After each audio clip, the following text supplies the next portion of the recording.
My name is Jeff Getty, and I'm the Managing Director of Business and Transaction Advisory for Callan Family Office. Welcome to my TEDx talk. We have met the enemy and they are us. Now I'd like each of you to sit back and think about the community you live in and the businesses from which you receive goods and services. Now envision a future where 30 to 50% of those businesses no longer exist. What do you do when your pipes leak and there's no plumber to fix it? What about if your car breaks down and there's no mechanic?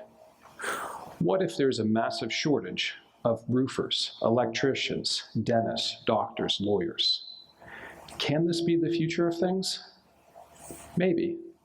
Middle market, closely held businesses represent 40 to 50% of US GDP.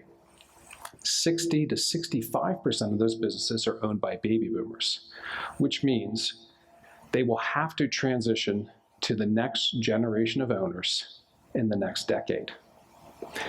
If we overlay the past 20 years of transaction experience over that set, we can anticipate that 70 to 75% of those businesses will not sell based on unrealistic owner value expectations or the inability of the owners to successfully navigate a transaction process.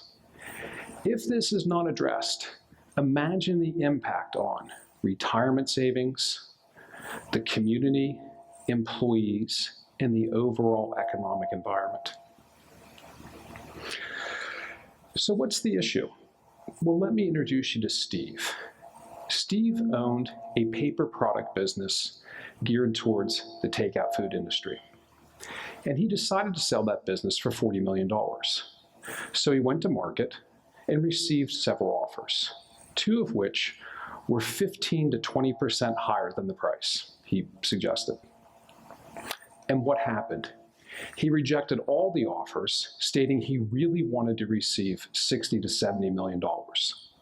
Why? Well, he neglected to determine what he wanted out of the deal, let alone how to prepare the business to get such a premium price before he entered into the sales process. Steve is headed down a path that will likely end poorly for him, his employees, the business, and for those of us who enjoy takeout food. This threat, if left unaddressed, will not only impact business owners, employees, and vendors, it is likely to impact the daily lives of most of us as these owners age out.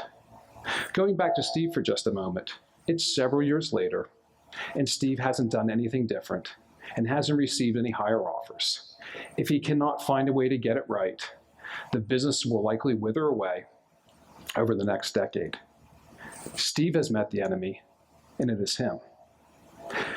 Now I imagine there's many of you sitting in the audience who don't own a business, or if you do, you never tried to sell one. So let's spend a little bit of time going through an analysis of a scenario from several different lenses to fully develop or unpack what's really going on here. So I'd like you to picture a thriving specialty manufacturing business in a small Midwestern town. This business has grown a lot over the past 20 years and is now one of the primary employers inside this community. It's owned by one person who has 3 children. 2 work for the business and are not qualified to take it over. 1 does not work for the business, but is an executive at a publicly traded company and lives 500 miles away. The business has significant growth potential, a strong management team, and a highly efficient workforce. Now, envision yourself as a community stakeholder, someone inside or outside the business who has a vested interest in its continued success. Say, a member of the management team. What do you see? Well, you know that the owner has always stated he would prefer not to sell the business to a third party because he believes selling to a private equity group or a strategic buyer or some other third party would destroy the business or at least significantly impact the employees, the management, his children, and the community at large because they are going to come in and hack apart that business in order to make the return. They're going to move operations somewhere else. They're going to have big layoffs. You also know that the owner has vaguely described this idea that he would like to have some sort of split ownership arrangement between the management team and his children, but he's never really developed that in detail. So you don't know exactly what that means. You know that the owner has never asked you or any other management team for any sort of feedback, what you actually want, or even your interest in working with the children, let alone being an owner. Lastly, you do believe in the owner because he's been very successful, but you just don't know where this is headed, and there's no details. So you're becoming concerned about where this is headed. And this concern grows over time. So you and the other members of the management team are starting to spruce up your resumes and thinking you might have to go somewhere else. And as time goes on, this becomes a bigger and bigger issue to the point where some of the management team actually leaves. The community stakeholders have met the enemy, and it is them. Strike one. Now, envision yourself as a family stakeholder, one of the children in the business. Start with the two that work there. They have seen what has happened with the management team, and they're concerned. So they know that dad is going to be looking to them more and more, or their sibling. Now, they know they're not qualified, and the good news is dad knows it, the community knows it, so the expectation is not going to reside with them. However, you also know that they're going to be looking to your sister, who lives 500 miles away and works for a publicly traded company. This is likely to be problematic when dad brings her back in because she hasn't been in the business in years. So as soon as she walks in the door, there's going to be friction. There's going to be friction from you because you're now working for your sister, as is your other sibling. There's going to be friction from the management team, the employees, and possibly even the vendors and clients because this is an unknown entity for you all, for them to deal with. There's also going to be friction from her side of the equation because she's uprooting her family. Her husband has a job. He has to give that up. Her children have to move and give up their schools and friends. And she's having to move back to a town she never anticipated coming back to and giving up her career.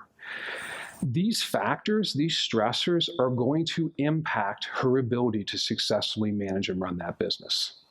And this issue is likely to impact her ability to perform at work. Over time, all the stakeholders will see that, but one, dad. And eventually, this stress, this ability will become so acute and so big, your sister will eventually go to dad and say, I can't take this.